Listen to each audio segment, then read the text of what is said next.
Welcome back to the channel. Today we have a 2002 GMC Envoy, four-wheel drive. I believe it's an SLT, but the name fell off like decades ago. It has a few miles on it. It's spent most of its life on the road, except for the last year and a half, it's been sitting in the same place. So the battery was dead and they were tired of looking at it in their driveway. So now it's sitting in my driveway, had to tow it over here. So let's see if we can get it started. Let's see what it needs, and then see if we can sell it and make some money, even with all these miles. So it's been sitting on charge. The battery is completely dead. See if we got anything. And we got nothing. So I think we're gonna have to start with a battery. Maybe we'll just start with a jump to see what happens. Battery says it's 3 years old. I don't know.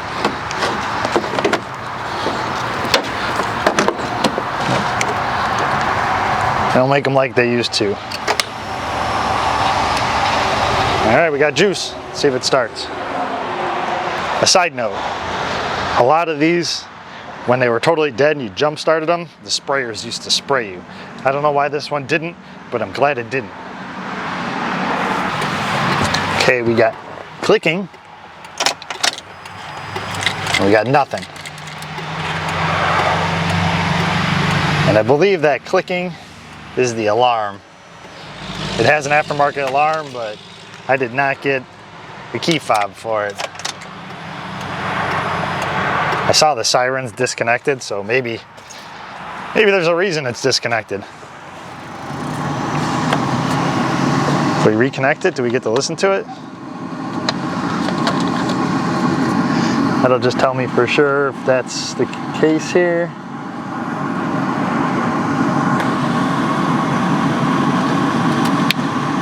Scotch locks. Yep, that's definitely the problem. Okay, so first order of business, we gotta gut the alarm system out of this thing. So let's get that done. First, we need to go ahead and find all of our components. We're most likely to find them around the steering column because that's where all the wires that the alarm needs to hook to are gonna be located. So that's generally where the alarm installers put them. And there used to be a switch here that I could have used to bypass the alarm had it still been there. Probably could have touched the wires together, but let's just get rid of this thing and be done with it. Pull our little kick panel down and see what we see up here. This one I believe is a remote starter. Start snipping away. Yep, it's a remote starter. That's for the pass key. The pass key bypass anyway. Wires wrapped up here.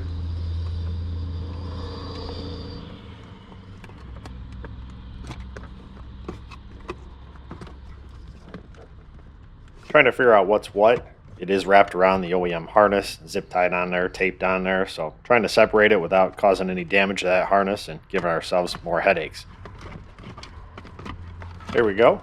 Found the brain box for our aftermarket pain in the rear. So we're just going to go ahead and disconnect this module, which is the entire alarm module, and that pretty much bypasses the whole thing. So just unplugging that module eliminates the alarm entirely, but it doesn't solve our problem of it not starting. So everything on the alarm is spliced into the OEM wiring harness except for one wire, and that's our starter wire, and that one's cut and it goes into the alarm and then comes out of the alarm. It's basically a switch so that when the alarm is armed, you can't just turn the key and start the car. It has to go through the alarm in order for it to start. That's how alarms work. Unfortunately, since we removed the alarm module, which is our switch, we now just have an open circuit. So we need to reconnect that circuit, which is just the starter wire. We're going to go ahead and pull this little metal shield down here.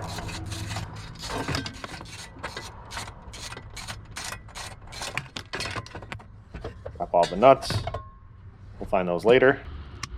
Jackpot. Here's our big mess. So we're going to start unclipping it all. Hopefully not cutting our OEM harness. I'm trying to be careful.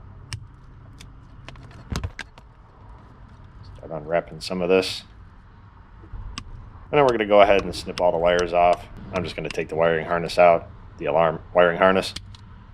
There's just a bunch of ignition powers that go in there. That's because it had a remote starter. Here's our starter wire, so we're just going to reconnect it. It's a little heat shrink connector. And the wire should be the same color on both sides. It should be the same wire, but for some reason they had a longer lead in there, so it's kind of daisy chained in there. So there's actually a little piece of red wire that they have in there. I'm just going to reconnect it, otherwise that wire is going to be too short. Go ahead and snip the rest of this off of there. Cut the wiring harness that goes up to our status light. And I think we get the rest of this mess out of here.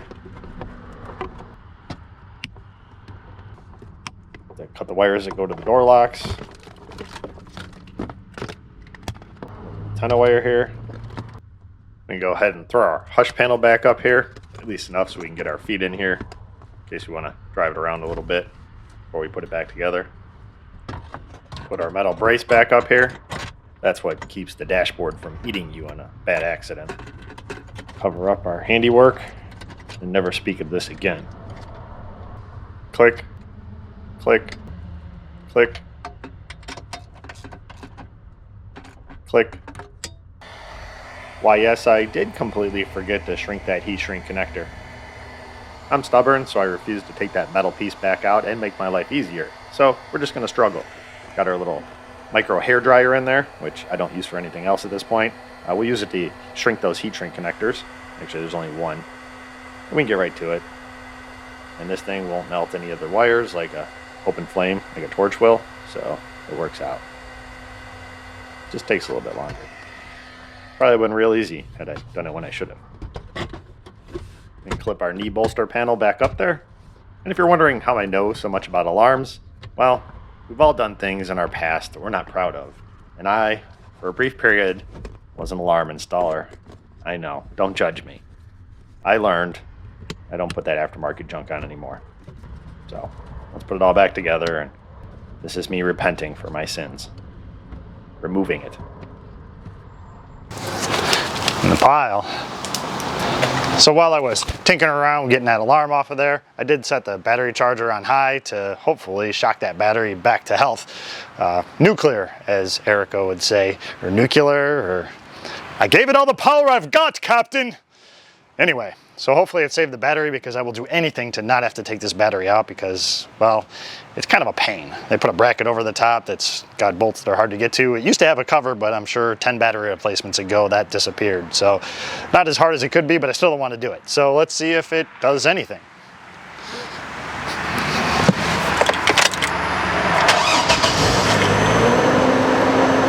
Okay, that was rather simple. See how many miles are on it? Oh, we got an error message, so we don't know how many miles are actually on it. Service airbag. Our air conditioning is actually working. Amazing. So let's see why our airbag light is on, and see if we can figure out why our cluster doesn't work. I'm sure it's a bad cluster. The oil change sticker said next service due at 391,344, but he said that quit a couple years back. So, yeah, let's see why our airbag light's on first. Got the plug-in Old Faithful here. It's the only scanner I have here at Scott's Home Garage of limited resources. I'll fast forward booting this thing up because it's going to be a while. Get rid of that glare. You can see what I'm seeing. There we go. So we got a front sensor, pretty common up here. They corrode and break. Sensor 2, I believe, is on the right side. So let's go look at it and see if a visual inspection is all we need. Somebody's been here before. I think it's going to make my job a little easier. Okay, I lied. Our sensors are down on the back of the reinforcement, but I'm pretty sure we can get to them from here. Somebody's been here before. Missing a few clips.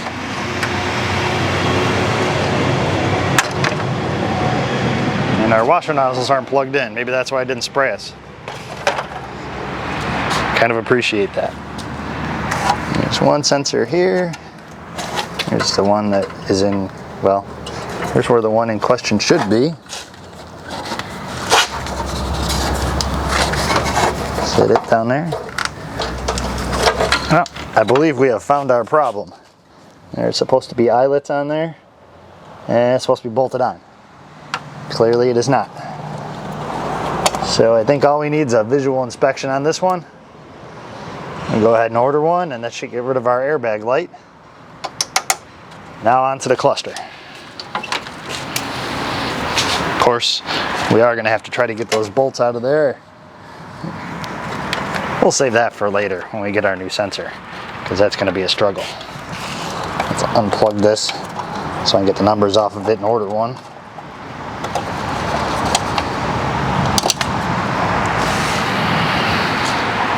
So the error message on the odometer is pretty common failure.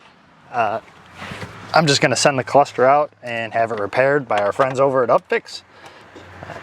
That's really all it takes. And actually, believe it or not, all of our gauges work, which is amazing in itself. I probably should have left this piece off since I figured that might be going here. And I'm probably going to send this out and have it repaired and basically cost myself money, because now we're going to know how many miles are really on it.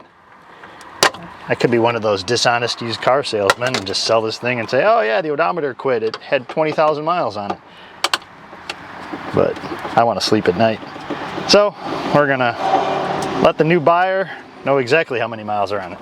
I'm also kind of intrigued myself. Not to mention, it's a pretty easy cluster to take out.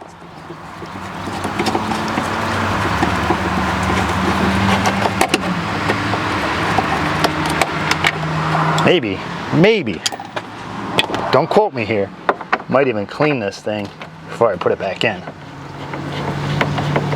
Wouldn't that be something? Might even clean the whole car.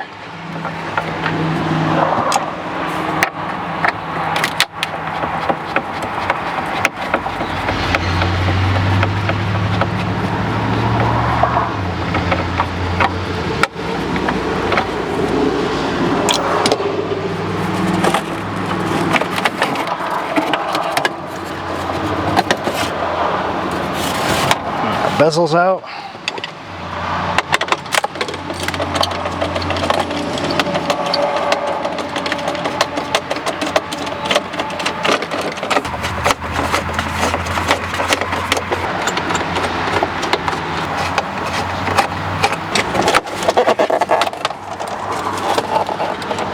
And just unplug it, and we're good to go. Send this thing out.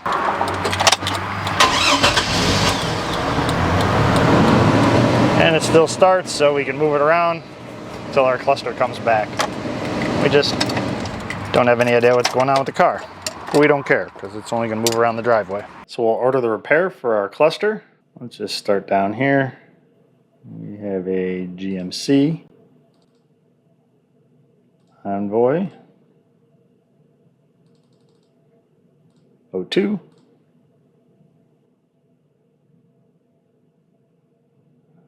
And this is everything that they'll do for our Envoy.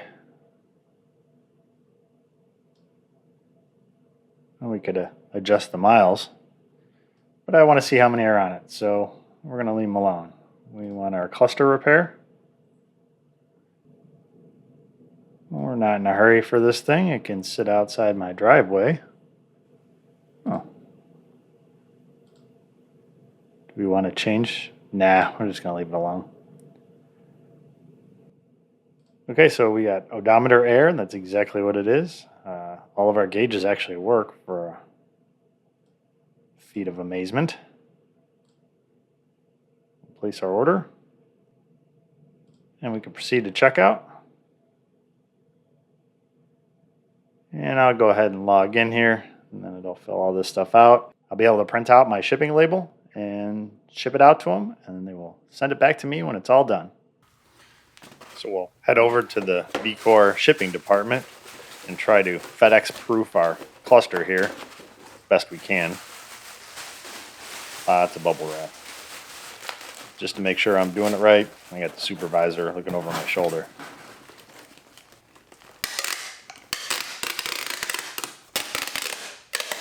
Guess she's bored. Well, that should do it.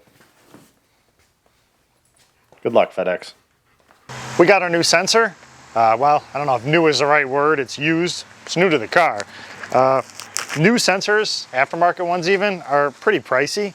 And these don't really have a high rate of failure anywhere but up here in the Rust Belt, where they literally just explode from the corrosion. If you find a yard down south, which is what I did, you give them a call. If they're willing to pull it off, there's 2 per car.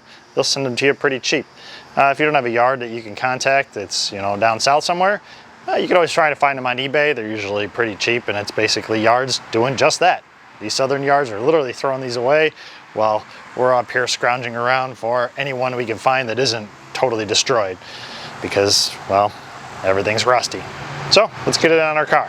Because I'm no stranger to the rusty struggles of Illinois work, I did soak this down with penetrating oil, hopefully to make my life a little bit easier. I don't know how much easier, but a little bit easier. Can't make it worse, right? Luckily, these bolts, should they break, are just in J-nuts, so we could just replace the bolts and take the J-nuts off of there. It's not like we got to worry about tapping any screws out.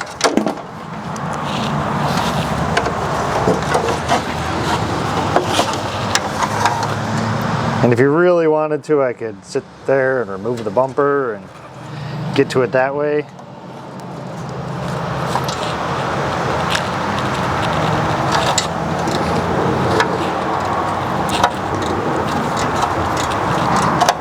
It's actually coming out, but I think I can get it out of here without removing the bumper, and it's just more rusty bolts, so we'll avoid that. All right, dare I say we got one?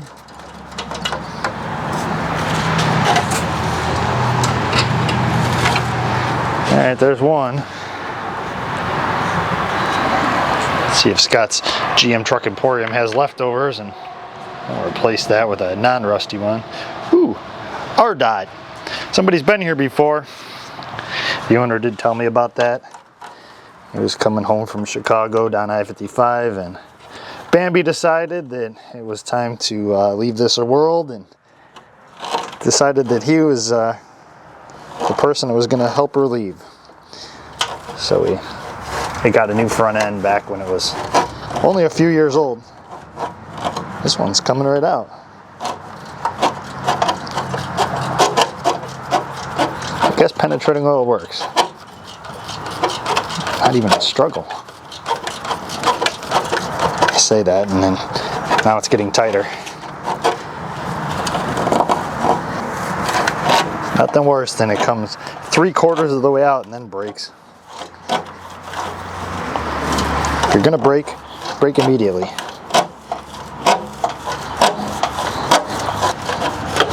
Either coming out or spinning, one or the other.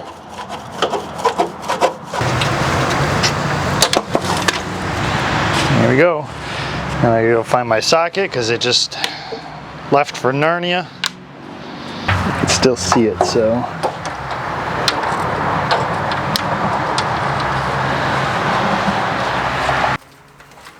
We'll go ahead and plug our sensor in first.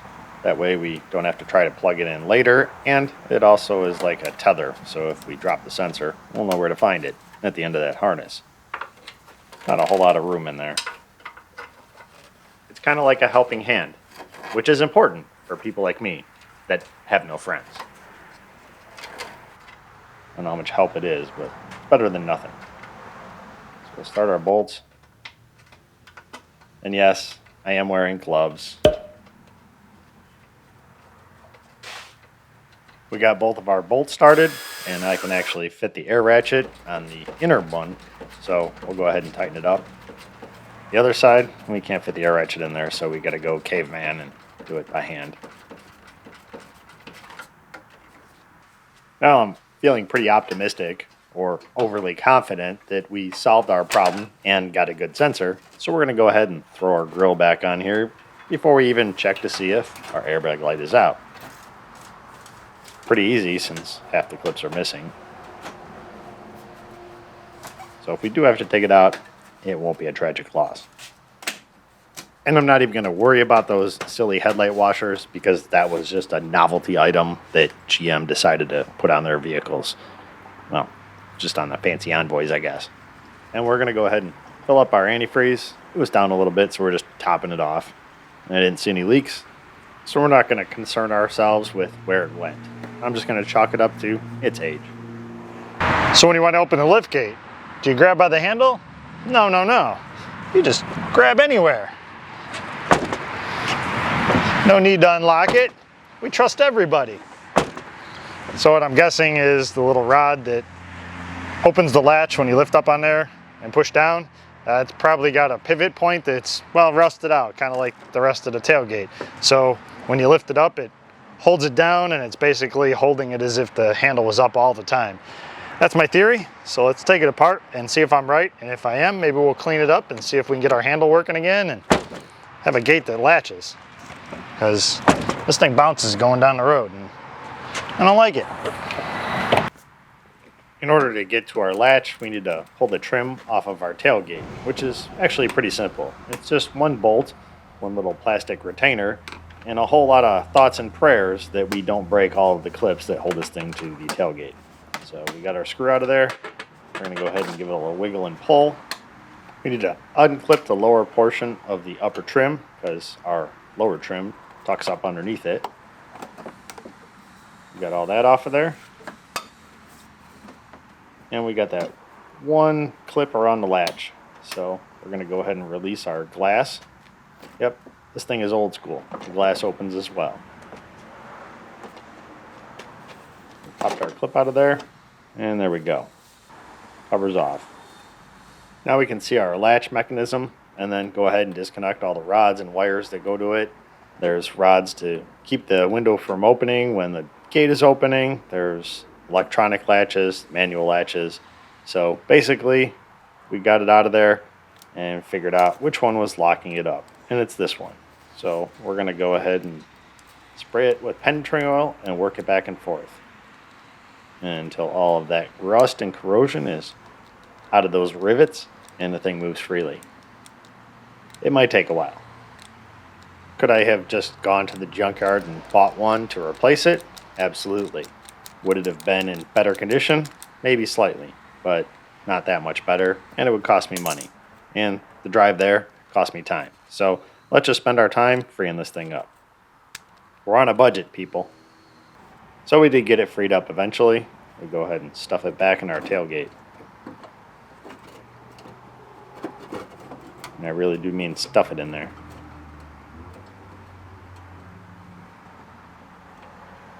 Connect one of the many rods to it.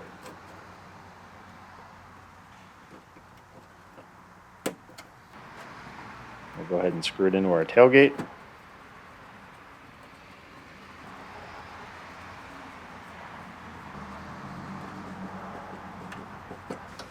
And then go ahead and reconnect all of our wires.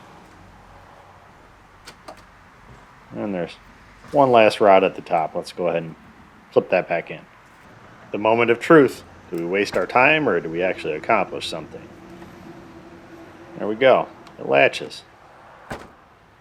Was it a one-time thing? I don't know. Let's give it a couple tries. But not too many. We don't want to break it.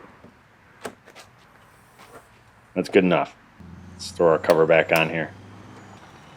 Release our window so we can clip our trim panel back in there.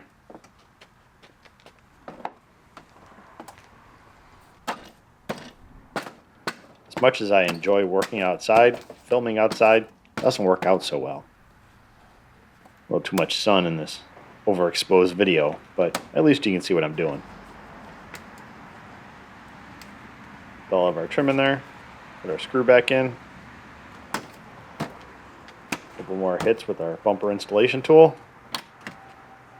And we go ahead and throw our one little plastic clip in. We're done.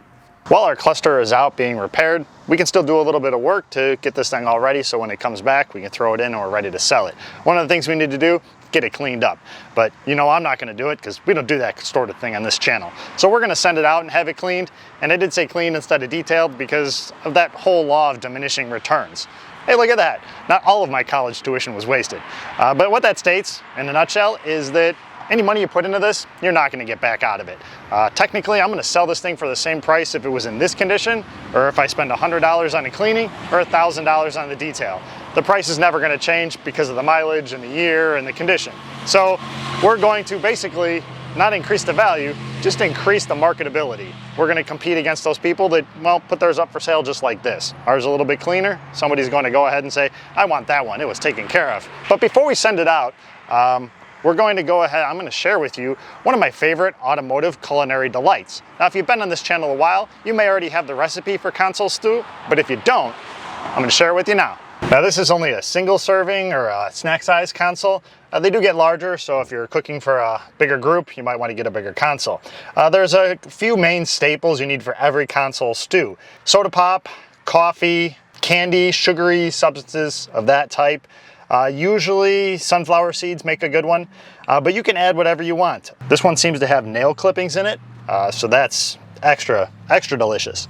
But pretty much you just want to put everything in there, and then when you've got it all set up and ready to go, you just want to add a little pocket change to taste.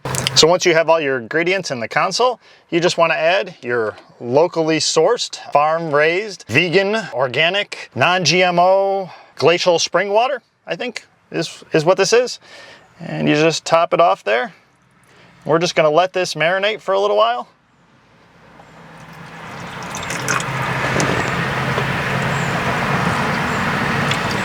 And in a few hours, we'll come back and our console stew should be ready. So our initial ingredients have been marinating in that console for close to 2 decades. You don't have to wait quite that long if you're looking for a quick snack.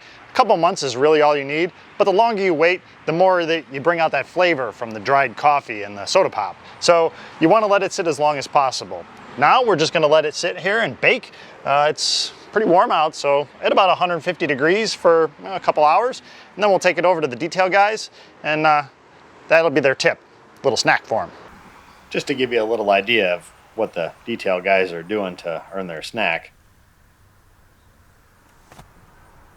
I'm not going crazy. Quick vacuum. That's all it really needs. Maybe wipe down the interior.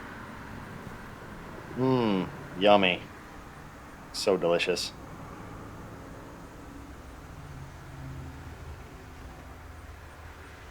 Our air conditioning is surprisingly nice and cold.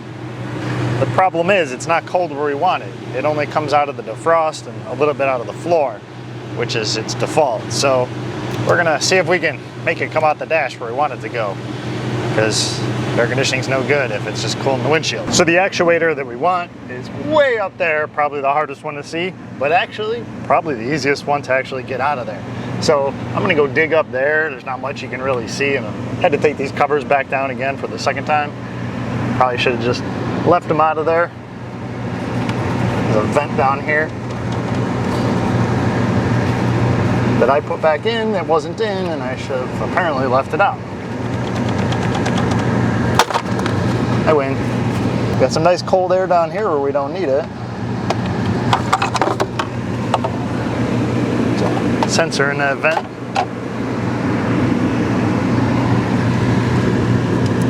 And there it is. It's actually pretty easy to get to. See if you guys can see it.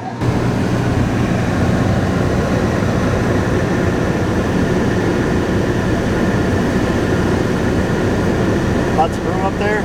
It's just buried up there. I think we can get it. So you've decided to be a mechanic. Get comfortable being uncomfortable, because working underneath dashes is never comfortable. And if it is, you should have been a contortionist. We got our actuator unscrewed and unplugged, popped right out. We have our new actuator. So let's put it in there and see if this fixes our problem. And by new actuator, I mean new to the vehicle. Of course, we're on a budget build, it's used. From Scott's GM Truck Emporium. So we get it up there, it clips right in, we'll start the screws, bolt it in, and then plug it in. All right.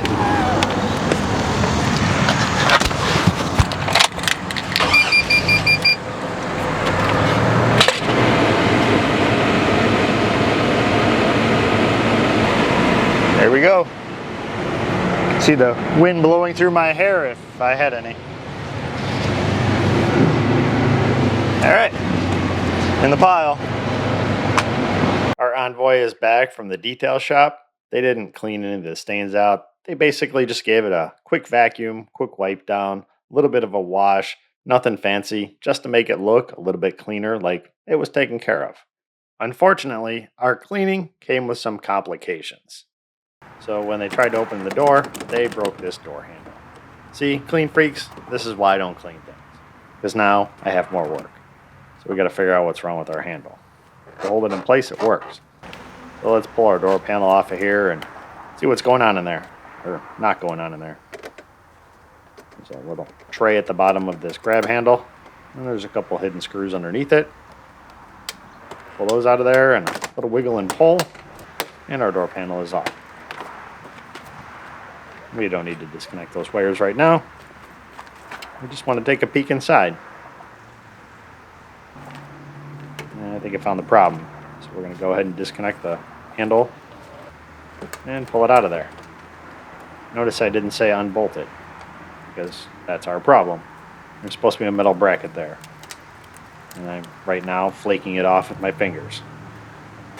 The first thing we need to do is get this nut off of here.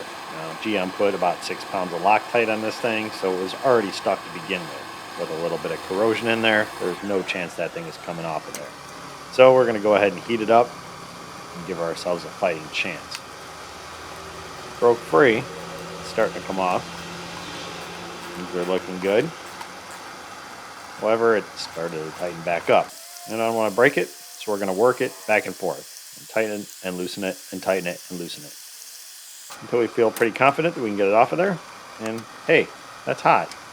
I'm a little slow, what can I say? So we have a replacement bracket to replace our rusty bracket. However, Scott's Envoy Emporium does not exist, but Scott's Grand Am Emporium does. So we're going to make this Grand Am door handle bracket work on our Envoy. Size it up a little bit. Looks like we need to cut this tab off of here. So we're going to head over to the fab shop and start fabricating our bracket. Now, if you're saying, why don't you just go to the junkyard and get one?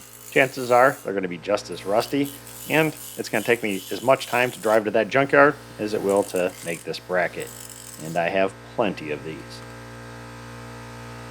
So our first cut is made. Let's see how it fits. We're getting closer.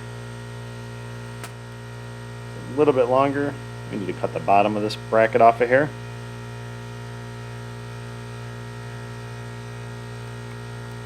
Not sure just how much.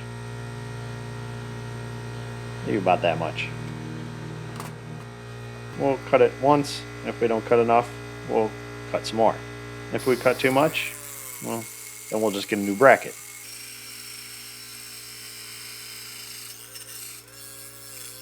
Got a little section cut off of there. We'll round off the edges just to make it pretty.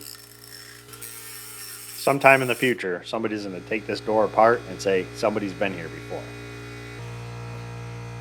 Looks like we got it pretty close. Our guesstimate worked out. I don't have an excuse to get rid of all those brackets I have laying around. Let's go. Throw it in our Envoy. We'll set the handle in here. Run around to the other side before it falls out. Slip our custom bracket in here. Slide it over that stud. We'll hold the handle in with our other hand. Once we got the nut started, we'll go ahead and tighten it up. If we don't lose the nut, the socket, or the bracket down in the Narnia in the door. And we got everything started, so we're out of the woods. And it down to manufacturer specs, of course. Now let's make sure it works. And I did reconnect the rod while I was in there. It's probably more secure than it was from the factory. We can throw our door panel back on here.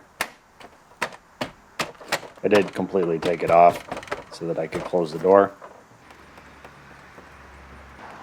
Put our screws in our grab handle. Put that little cover in. And because I took it off, we have to clip our switch back in and clip it back into the door. Make sure our lock and latch works. and try it one more time. We got our cluster back from Upfix. It's definitely from Upfix. I think it's our cluster. I'll find out in a second.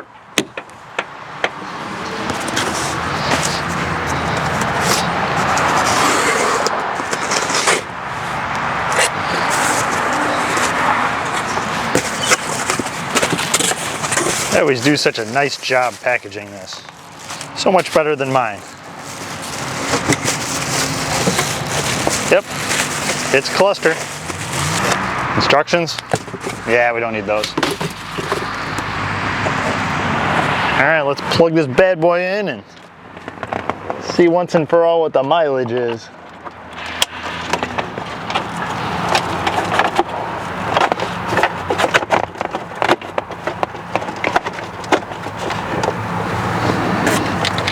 Moment of truth.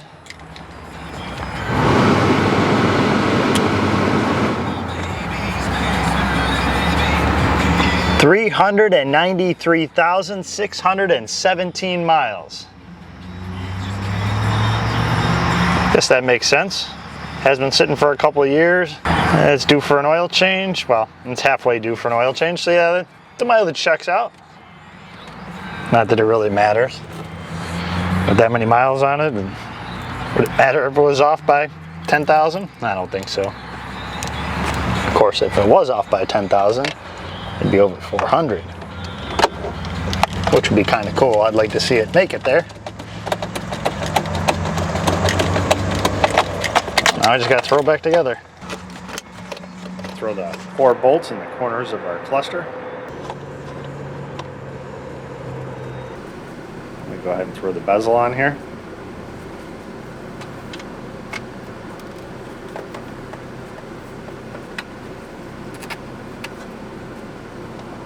I know it fits in there. Came out of there.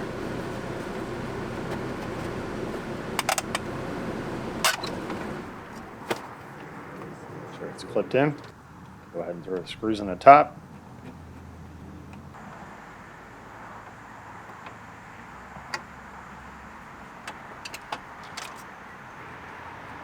Screws in the bottom. And we'll even throw these screws over here that somebody else took out, and it wasn't me. Somebody's been here before. If I had to guess, I would say it was the alarm guy, and those screws have been missing since, well, the thing was brand new. But they're in there now. I took the Envoy for a little test drive just to see if there's anything else that jumps out at me. You know, test drive like whoever buys it's going to take it on. And I did notice the steering wheel's off like a quarter turn. And when I parked it, this wheel got a little gangster lean going on. So I think we might have some worn suspension parts, and I want to go ahead and take care of those so that the new owner can at least make it out of my driveway before it breaks on him. So let's see what it needs and then go from there. Any guesses?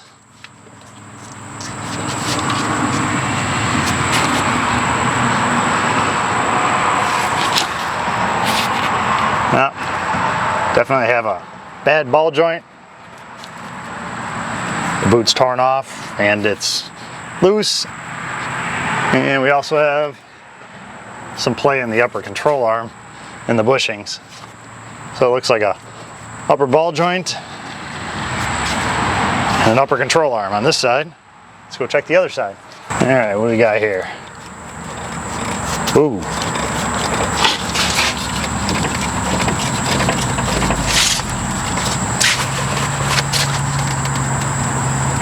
This control arm is tight, this ball joint's tight, and I think we know why our steering wheel's off and everything's moving, so. Woo! That's a lower control arm bushing. And we got a broken sway bar link. We have our parts list. We're gonna go ahead and get everything ordered because it's not really gonna break the bank. We might as well put that stuff on. And the parts are actually really cheap, especially when they come from China. So we're gonna have that stuff overnighted so we can get this thing back on the road and released up for sale. Before the experts come at me in the comments saying, oh, I would have put all the OEM parts on there. Context, people.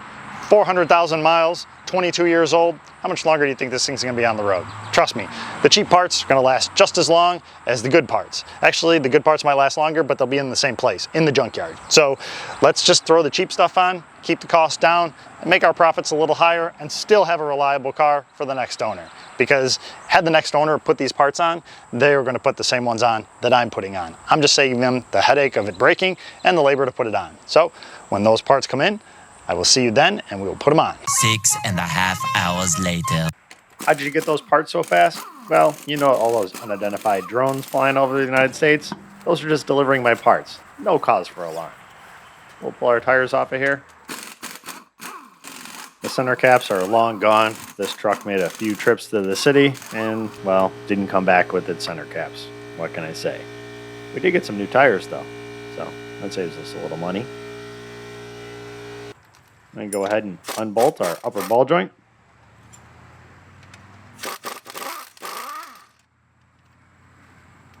The ball joint stays in the knuckle and not in the control arm. That's why we have to change both.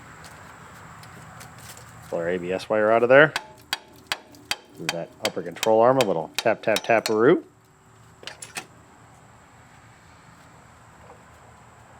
Yep, that's definitely loose. All right, we get it. And that's also loose. Pull the bolts out of our upper control arm.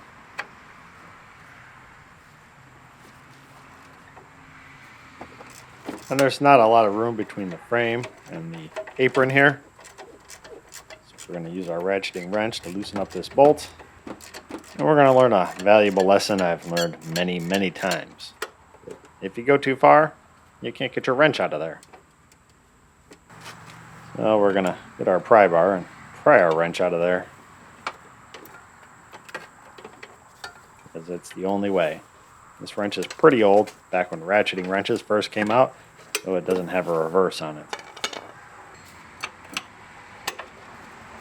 Go ahead and loosen up the one on the other side. Did we learn our lesson? Yes, we did. So we're going to use an open-ended wrench to finish it off so that we don't have to pry this wrench out of there. Have no fear. I haven't permanently learned my lesson. I will tempt fate and get my wrench stuck in there in the future. Because I've learned that lesson and still do the same thing. Not only is there not enough room to get our wrench out of there, there's also not enough room to get the bolt out of there, because engineers thought that the apron should go right where that bolt is.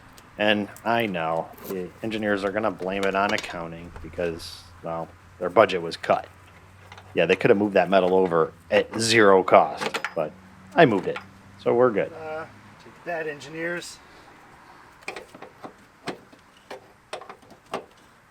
Now that we've re-engineered our apron to be more mechanic friendly and got our bolts out of there, we can weasel our control arm out of here.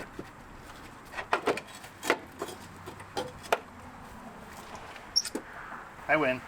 In the pile. In order to get our ball joint out of here, we need to move our knuckle around a little bit, and it's kind of restricted. So we're going to pull the brake line off, give us a little more freedom to move that knuckle around, and hopefully not break that rusty brake line that's just looking for an excuse to leak. There's a snap ring on the top of the ball joint, so we're going to knock that out of there. Snap ring pliers are only a dream at this point. It's a little rusty. We can now reposition our knuckle so our ball joint is in proper position for our percussionary ball joint press, or the assault ball joint press as it's known in other states and also banned. Whoa, whoa, whoa, stop typing. There's a reason I used a hammer to remove the ball joint instead of a ball joint press. First is, I need to get regression out somehow, so that's how I do it. Second of all, it's a lot faster. And I know what you're thinking. Well, what if you hit the fender? Well, then I sell it with the dent in the fender. Ain't gonna matter. So I didn't hit the fender, ball joint's out faster, and now you have your explanation. So let's put our ball joint back in. Maybe I'll hammer it back in just to upset everybody else. So just to prove to you I'm not upselling myself on parts I don't need, that ball joint was clearly bad, as well as the bushings in our control arm. Those pieces should not come out of there. So we have our new ones direct from China and a dull razor blade. sway bar links, and this looks like a ball joint box. And that's a ball joint. We'll throw it in there. Here's our other one. And we even have some control arms. Told ya. Made in China.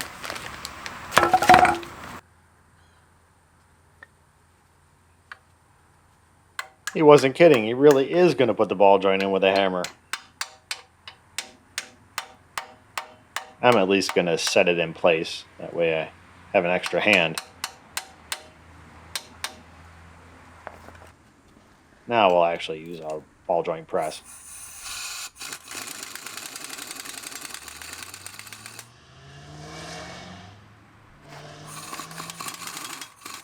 Crank our ball joint in there.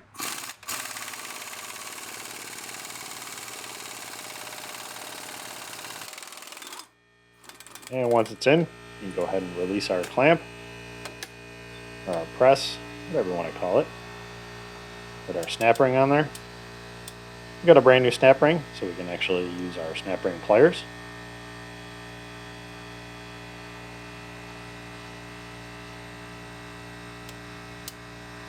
We don't want to set in the grooves though.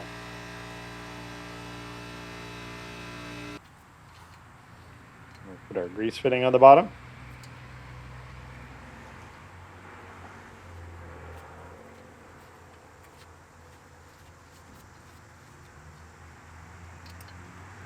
We'll tighten it up.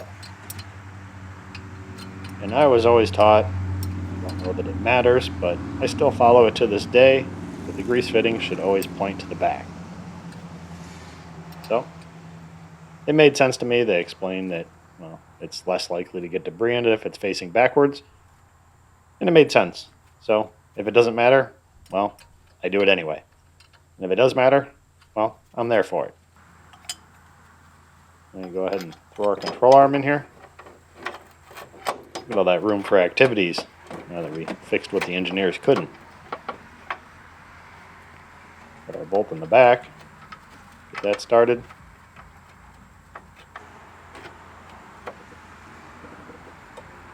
Use our control arm installation tool. And we'll start our front bolt. Now we can tighten up our bolts. We have the control arm all the way up and where its loaded position is going to be, so that we can tighten these down and we won't have any unneeded stress on our bushings.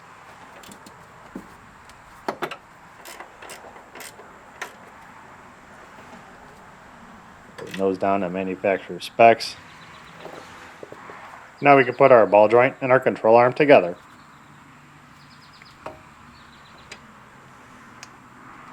Or at least try.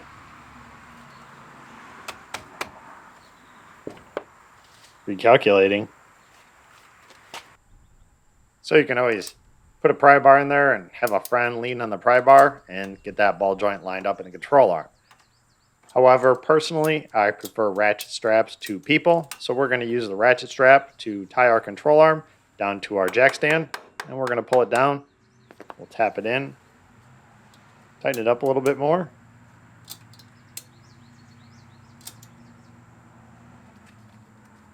Tap it down a little bit more.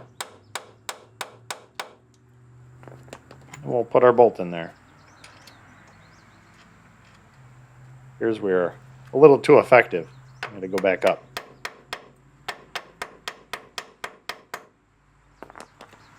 Now we got our bolt in. Put our nut on there and tighten it all up.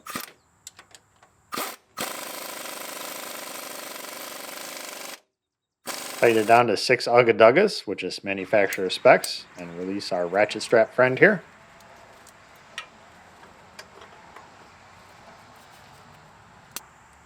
Go ahead and reconnect our ABS wires.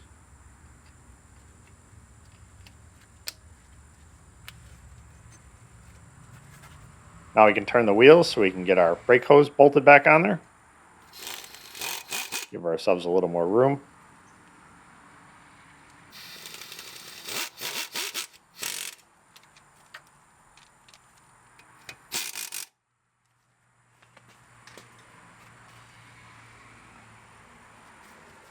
I can't believe you bent that useless piece of metal that the engineers put there for no reason. Don't worry, I'll fix it.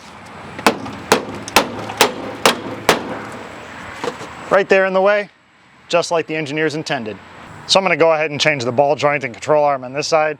I don't think you guys need to see it again. I mean, I'm entertaining, but it's the exact same job as it was on the other side. Yep, the metal's still in the way. We're going to have to bend it out of the way. I'll bring you back when I'm going to change the lower control arm bushings, because that is new for this side. And then we'll change the sway bar links. I'm only changing the upper control arm and the ball joint on this side because it came in the set, and I'm not going to save that stuff.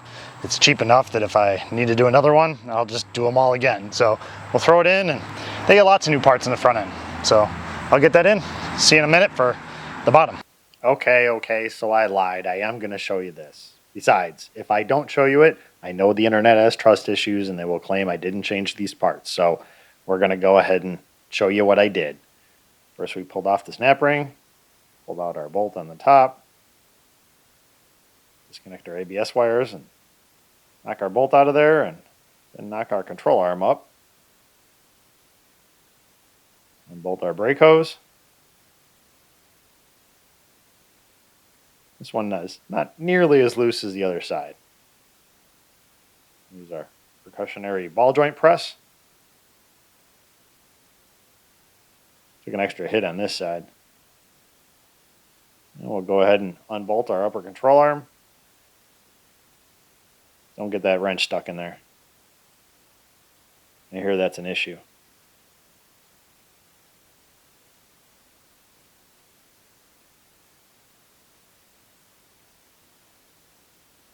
Toss that in the pile and put our new one in. Yes, I did bend that apron out of the way to make room for our bolts. You have no fear, I did it wrong. Make sure we tighten it up in the loaded position.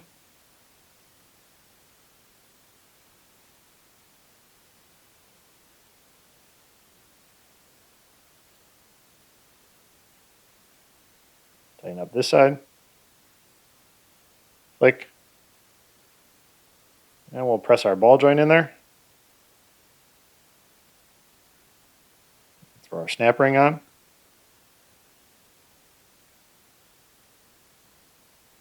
Not sure why the camera decided to focus on something else at the time.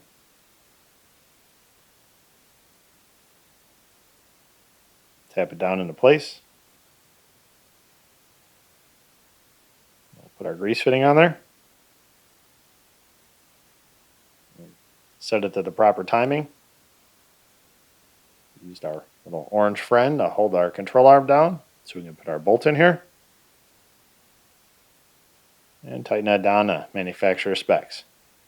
Reconnect our ABS wire. Reconnect our brake hose. And now we're on to our sway bar link.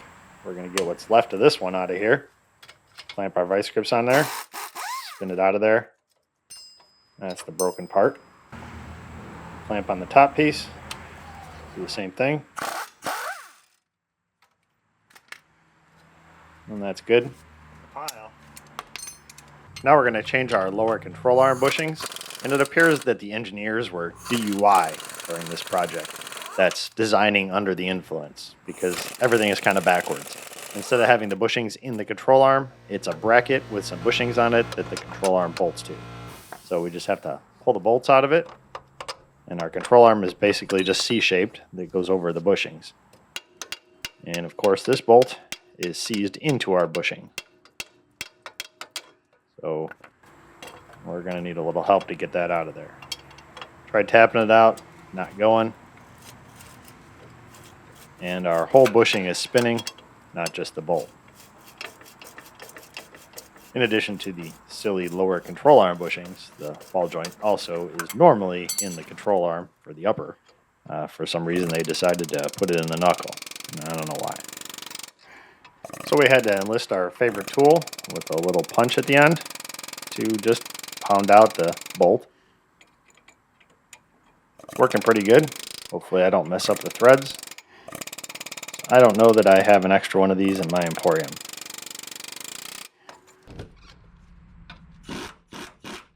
We're going to loosen up this bracket at the bottom. I don't know that it's necessary, but it does go around our bolts that hold our bracket in. that has our control arm bushings in it. There's just 3 bolts in it. One's a little rusty. There's just one single one up here in the front. We can pull our control arm off of the bushings. You can see the control arm is basically just 2 pieces of metal that go around the bushings.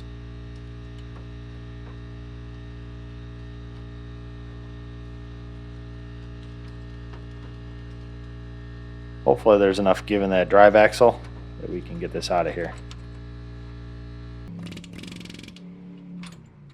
Need to use our favorite tool to finish pushing that bolt out of there.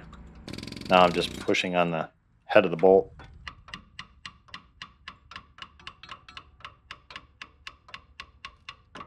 Tap our bushings in there a little bit. Get our control arm out of there. Lower it down a little bit. Now we can pry our bushing assembly out above our control arm. Now I have to prove to the customer, which is myself, that I wasn't upselling them, that this really is bad, and it's really, really bad. This shouldn't move at all. So we're going to go ahead and throw our new shiny one in there. Besides, the old one was dirty. Slip it in our frame.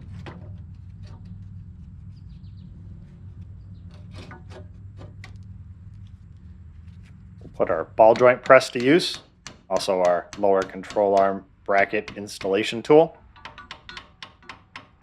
Tap that lower control arm bracket in there. There is a lot of adjustment on here. This is part of the alignment, so we are going to need to get an alignment on it later.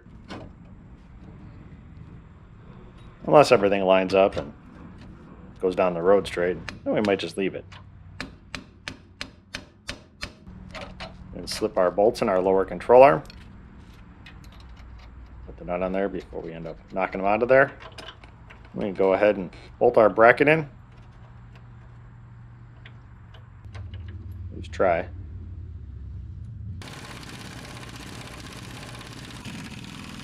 Tighten all these bolts up. Try to get it back where it was. I'll tighten up this little bracket that I probably didn't have to loosen, but I did anyway. Now we're going to load our suspension so we can tighten up our lower control arm bushings. That way they don't have any unneeded stress on them. If we tighten them up when it's all the way down, when they're in their normal position, they're going to be kind of twisted all the time. We got that all done. Now we can go ahead and pull our sway bar link off the driver's side. This one is still good, but they come in a pair. We're going to change a bolt. Put our clamp on there, our vice grips. And the bottom came off no problem. Go ahead and get the top.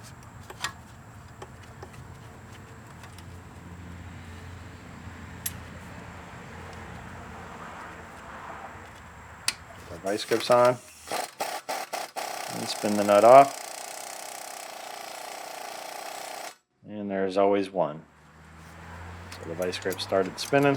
So we're going to tighten them up a little more, get a better grip, and see if we can try it again. There might be a little too much rust in there.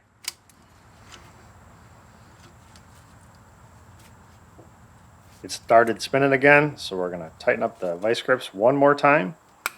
For the 3rd time, 3 strikes and you're out. After this, we're going to find another way to get this apart.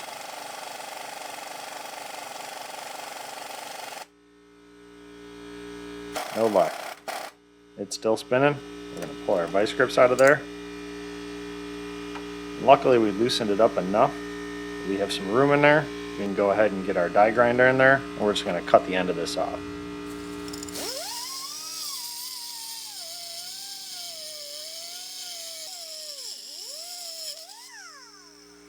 Figures. The part that wasn't broken was the struggle to change. I win. It's out of there. That's all that matters. Got our new sway bar links. Slide them in there. The nuts on. Go ahead and tighten up the top. We're going to go to the other side, slip this in there before we tighten up the bottom one on the other side. Gives us a little play, makes it easier to get everything set up. We tighten up our top, now we can go ahead and tighten up the bottom. Go over the other side. And we'll tighten up the bottom one on this side that we left before. And our sway bar is officially reconnected to our control arms. And we just got to get our vice grips out of here. We have all our suspension parts on. We're not quite ready to throw the tires on. We need to grease, well, our ball joints, because that's the only fittings on here. We're going to grease them twice, the first and the last, because nobody's ever doing this again.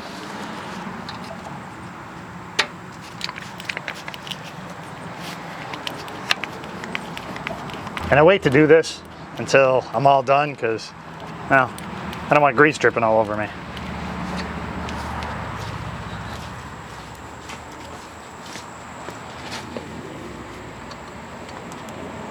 I take that back. There is a grease fitting on the outer tie rod end on this side, so we'll go ahead and hit that. Also, for the first and last time. Is there one on this side? Hey, what do you know? All right, well, I guess there are 4 grease fittings. Is there one on the ball joint? Okay, I guess there were 6 grease fittings.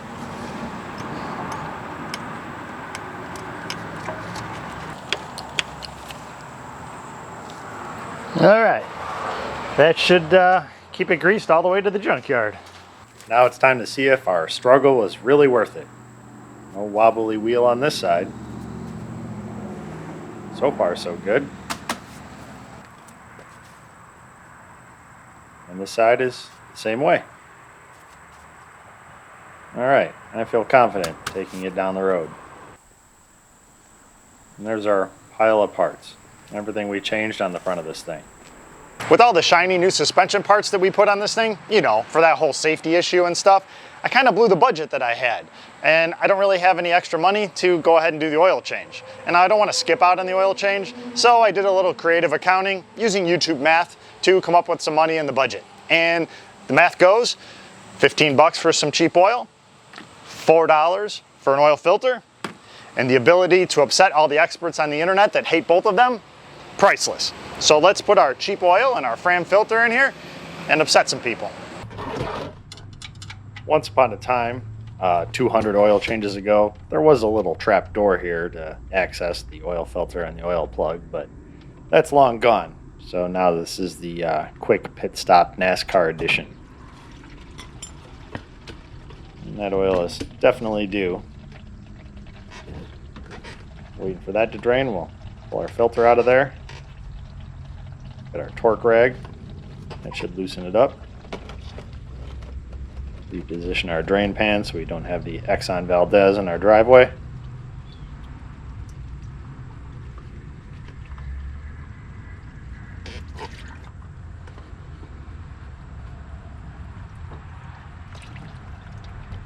Alright, we kind of made a mess. Oil's done draining. I'll throw our plug back in. We'll tighten that up to 6,000 foot-pounds, just like Take 5 would if they actually got that far in an oil change. Jiffy Lube, you're off the hook. Take 5, you've done far worse. So we put a little oil in our gasket for our filter. We'll screw our Fram filter in there and trigger the internet.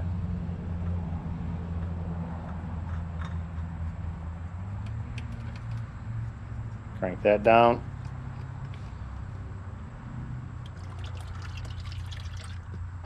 A little bit different size filter, and it'll be fine. A little housekeeping. And we'll use our torque rag to make sure we torque that filter down to manufacturer specs. Click. A little more housekeeping, then we'll close up our little door.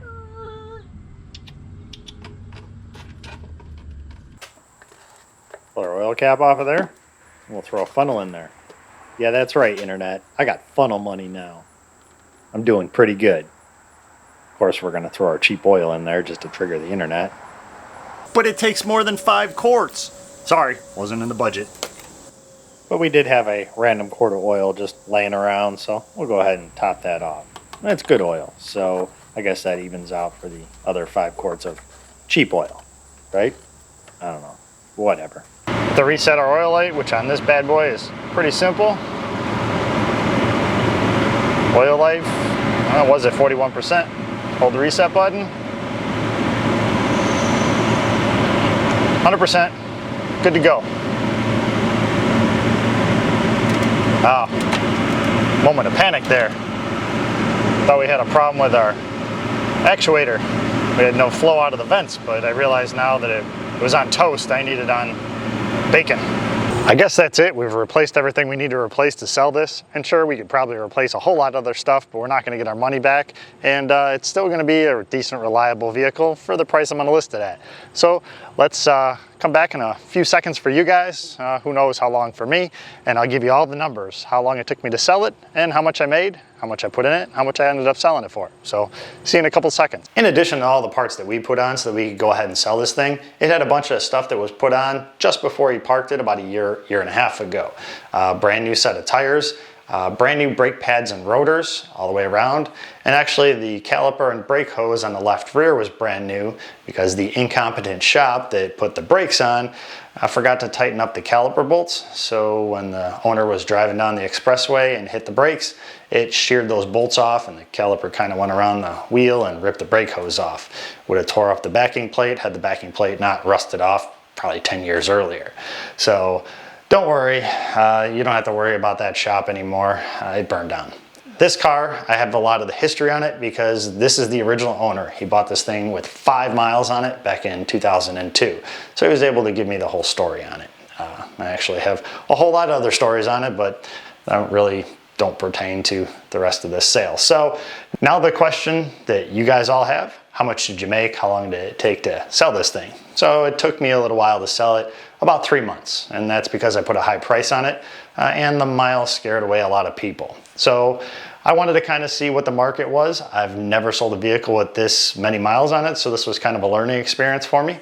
I started at $2,900 and I ended up selling it for $2,000. I think had I sold it a year ago, I think I could have got the $2,900 because, well, the market was quite a bit different. The market's kind of changed a little bit, so $2,000 I think was a fair price, kind of figured that's what I was going to get for it anyway. So that's where I ended up settling. So all in all, I had $1,200 parts and labor for all the work that I did in this thing, getting it all ready for sale. So, and that included my time. So what did I actually make? Well, I made my labor plus the $800. I ended up giving the $800 back to the original owner. He's a friend, and I told him I'd get him something. He was going to originally junk it for $300, and I told him I'd get him more than that. So I only had to give him $300. Anything over that, he would have been fine with. So he made an extra $500, and I got to learn what the market is on a high mileage vehicle, and got to have a little fun and make you guys a video. So it was a good job for me because I wasn't in a hurry to sell this thing. It sat in the corner of my driveway and I just worked on it when I had time. Half hour here, 20 minutes there, 5 minutes here, whatever, just to get the thing done. So it took me about 2 months to get it all ready for sale. And well, that's great filling work. Really, you know, when I'm bored and I have nothing else to do, I just go work on it. So that's kind of why I took that on. Hope that answers your question and maybe you guys learned something and like, don't buy an Envoy with 400,000 miles on it if you want to sell it really quick. But I don't think it was a bad car. I would have driven this thing all winter long if I didn't already have a couple other beaters to drive. So thanks for watching, and I will see you in the next video.